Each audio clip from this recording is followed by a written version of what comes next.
أعوذ بالله من الشيطان الرجيم. بسم الله الرحمن الرحيم. الحمد لله القائل واذكر ربك في نفسك تضرعا وخيفة ودون الجهر من القول بالغدو والآصال ولا تكن من الغافلين. Saya ingin menjelaskan beberapa maksud dalam ayat yang saya bacakan tadi, ayat 205 surah Al-Imran atau Al-A'raf. Bismillahirrahmanirrahim. Wadhkur rabbaka fi nafsika tadarruan wa khifatan wa dunal jahri minal qawli bil ghudwi wal asal wa la takun minal ghafilin. Ayat ini diturunkan oleh Allah untuk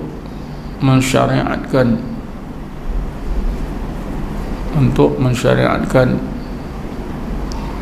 zikir khafi. Maknanya zikir khafi itu memang disyariatkan oleh Allah berdasarkan pada ayat 205 surah Al-A'raf atau Ali Imran.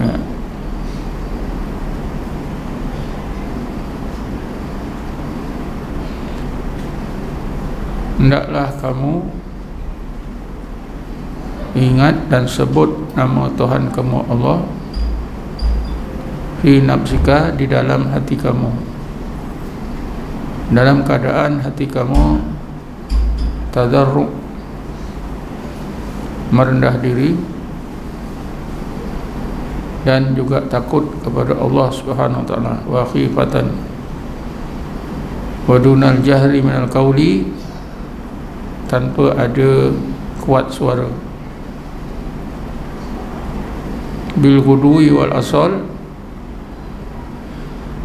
sepanjang siang dan malam, wala takum minal ghafilin, jangan kamu jadi orang yang berhati lalai atau ghaflah. Dengan sendirinya ayat ini Allah mengajar kita macam mana nak hilangkan ghaflatul qalbi, lalainya hati itu, macam mana nak hilang. Tak ada cara lain kecuali satu saja, berzikir dalam hati Allah, Allah, Allah, Allah. Itulah cara dia. Tanyalah mana-mana ulama masalah lalainya hati kita itu macam mana nak hilangkan. Jawabnya ayat inilah, ayat 205 ni, surah Al-Imran.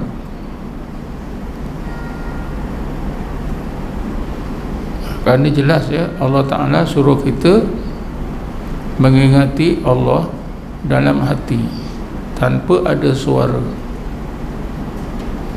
Sebut dalam hati Allah, Allah, Allah, tak ada suara. Tapi ketika kita menyebut Allah, Allah dalam hati tadi, kita tidak boleh biarkan hati kita sesuka hati. Mestilah hati kita itu merasa dua perkara, dua keadaan. Pertama, tadarru', rasa merendah, ada rasa rendah, ada rasa hina di depan Allah Subhanahu wa taala. Bila ingat Allah tu rasa kita hina sebagai hamba-Nya yang hina.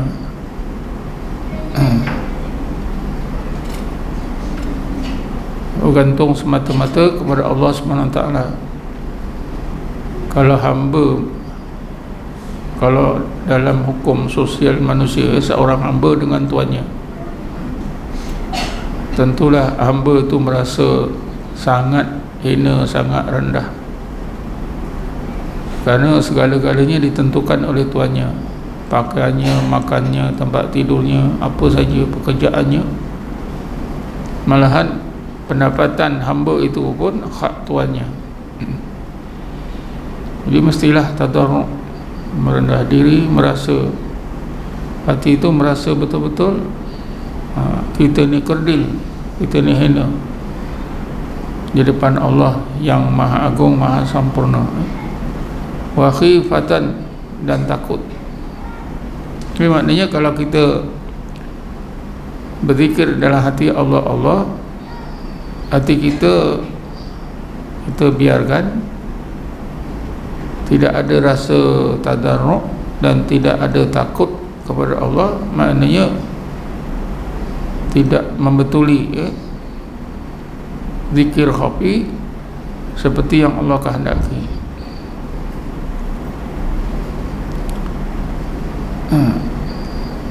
Jadi macam mana caranya kita boleh, hati kita boleh rasa tadarruk dan takut kepada Allah? Hendaklah kita ingatkan sifat-sifat kesempurnaan Allah dan sifat-sifat keagungannya.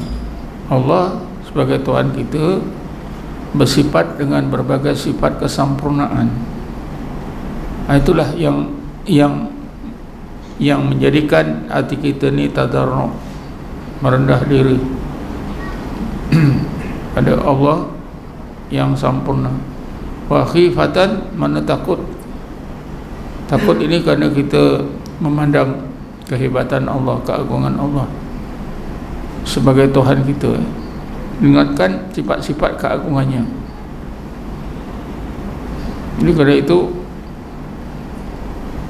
zikir menyebut Allah itu ada tafakkurnya, ada muraqabahnya.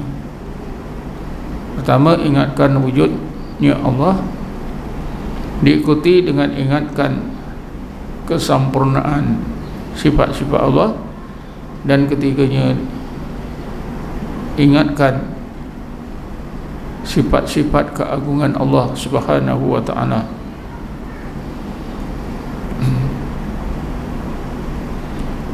Kalau kita berzikir dalam hati Allah, Allah, Allah, ingatan kita tidak tertumpu pada wujudnya Allah, maka sifat-sifat keagungan, sifat-sifat kesempurnaannya, sifat-sifat kesempurnaan dan keagungan Allah juga tidak akan tergambar di dalam ingatan kita. Mesti dimulai dengan wujudnya. Disebut Allah, mesti ingat wujudnya. Makna ingat tu bukan ingat saja ingat, rasa-rasakan. Dirasa-rasakan wujud Allah. Kerana wujudnya zat Allah itu tak boleh dikenal, tak boleh diketahui. Zat Allah itu tak boleh dikenal, tak boleh diketahui, tapi ada. Jadi sebab itulah kita sebut namanya rasa-rasakan adanya. Memang susah nak faham apa makna rasa-rasakan adanya Allah. Macam dalam sembahyang tu kan kita merasa-rasa adanya Allah, bukan kosong walaupun nampak ruang ni kosong ya, tapi hendaklah kita rasa-rasakan adanya Allah. Sebab Allah yang mengurus semua. Allah yang mengurus semua perkara, yang kecil yang besar.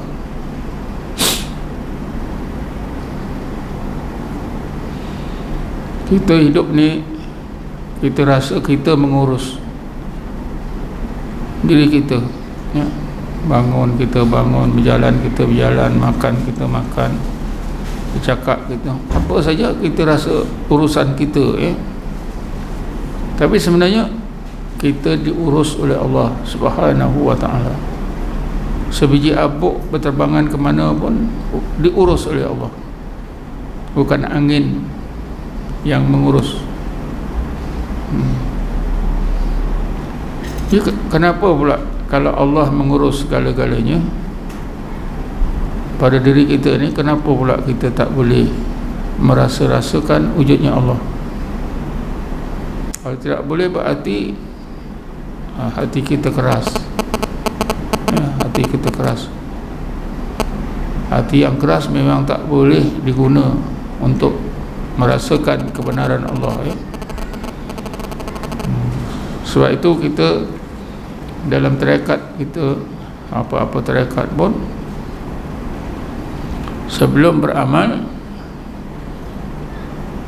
hendaklah kita membanyakkan istighfar, minta keampunan daripada Allah Subhanahu wa taala. Jadi bila kita berzikir dalam hati Allah, Allah, Allah, Allah, mestilah rasakan adanya Allah. Bila adanya Allah itu terasa, nanti akan diikutilah dengan sendirinya keagungan Allah, kesempurnaan Allah Subhanahu wa taala. Bila terasa wujudnya Allah, keagungan Allah, kesempurnaan Allah, dengan sendirinya hati kita pun tadarru' dan khifah, tadarru'an wa khifatan. Ini perlu kepada latihan, perlu kepada latihan yang bertubi-tubi. Kerana itulah maka kita ada bersolok, beruzlah, berkhalwat 10 hari. Tujuannya supaya kita dapat mengingati Allah dalam hati, dapat merasakan wujudnya Allah, keagungannya dan kesempurnaannya. Dengan itu solok itu adalah amalan yang baik, ya. Kerana dengan bersolok 10 hari itu, mudah-mudahan kita betul boleh menghayati apa yang Allah kehendaki dalam ayat tadi. Wadhkur rabbaka fi nafsika. Kita sebut Allah, Allah, Allah dalam hati. Tadarru'an wa khifatan. Betul kita merasakan wujudnya, merasakan keagungan dan kesempurnaannya. Jadi terbentuklah hati kita ni tadarru'an wa khifatan. Wa dunal jahri minal qaul, itu makna tak ada suara, Sebab itu dalam Naqsabandi bila zikir Allah, Allah, lidah kita mesti ditolakkan ke langit-langit mulut, Kenapa? Supaya lidah tak bergerak-gerak. Kerana bergerak-gerak itu lidah walaupun tak ada suara, dikira ada suara. Sebab itu Rasulullah dilarang menggerak-gerakkan lidah. La tuharrik bihi lisanaka lita'jal bi. Rasulullah diajar mengaji oleh Jibril. Maka Rasulullah secara senyap-senyap meniru-niru bacaan Jibril, gerak-gerakkan lidahnya.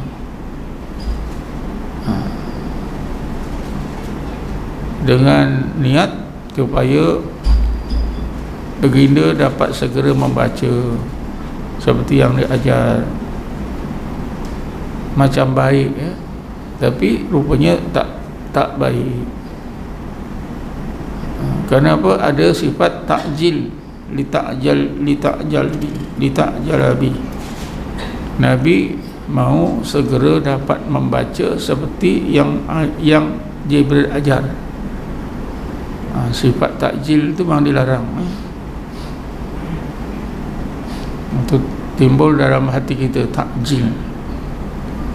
At-takjil minas syaitan. Tergesa-gesa itu daripada syaitan. Semua antara kita dah ada pengalaman takjil. Bila dekat simpang, kiri kanan agak kita, dah seminit, 2 minit, 3 minit tak dapat keluar ke jalan besar, kita tekan dah. Apa dia? Minyak keluar je, datang motor pelanggar. Itulah takjil. Jadi Rasulullah gerak-gerakkan lidah tu macam bagus, tapi sebenarnya salah. Kerana takjil ni menyalahi tauhid. Kita mesti menyerah pada tadbir Allah. Kita boleh berzikir ni pun dia yang mengurus. Kita boleh ingat, boleh merasakan wujudnya pun itu dia yang mengurus, ya. Kita boleh terasa keagungannya pun itu dia yang mengurus. Kita boleh merasa kesempurnaan sifat-sifatnya pun itu dia yang mengurus. Lepas tu tak boleh takjil, jadi untuk tercapainya wadunal jahri minal qaul, tak ada suara, sehingga kita dikehendaki lidah kita jangan gerak-gerakkan, tongkatkan ke langit-langit. Kerana bergerak-gerak itu dia dianggap sebagai suara, walaupun tak ada suara yang keluar. Dulu mula-mula saya bayang, ini sesat ke agaknya. Apa pula lidah tolak ke langit-langit? Ini pelik lah. Ini sesat agaknya Naqsabandi ni. Agaknya tuan-tuan pun rasa gitu, betul tak? Ini sesat ni. Tak pernah dengar lidah tolak ke langit-langit ni. Sebenarnya itulah dalilnya, wadunal jahri bil qauli. Dibuktikan lagi dengan Rasulullah menggerak-gerakkan lidahnya, rupanya tak boleh. Macam keluar suara. Jadi dia tak ikut, tak sabar mengikut ajaran guru. Betul? Kan sepatutnya kita bagi hadiah, ya? Patutnya Jibril bagi hadiah Rasulullah. Baguslah engkau bersungguh-sungguh. Aku tengah ajar, engkau dah ikut, ya? Tapi rupanya salah. Dalam ilmu tasawuf macam itulah tuan-tuan, ya? Takjil ni memang tak boleh. Orang bersuluk selalu takjil, dia kejar-kejar, sepahari mesti habis sampai tahlil. Sekali tak dapat, kecewa, ya. Siapa kecewa? Kerana takjil lah. Tapi kalau serah pada Allah, tak ada. 10 hari hanya naik satu makam, daripada 5,000 kepada 6,000, latifatul qalbi kepada latifatul ruh. Tak apa, kerana Allah yang mengurniakan, bukan kita, itu urusan Allah Subhanahu wa ta'ala. Bil gudui wal asal. Gudu artinya siang, pagi-pagi. Asal maknanya petang. Maksudnya pagi itu mewakili seluruh hari, petang itu mewakili seluruh malam. Maknanya sepanjang siang, sepanjang malam. Yang kita ni tolak dengan tidur. Memang tak bolehlah sepanjang siang, sepanjang malam. Kerana apa? Ada tolak dengan tidur.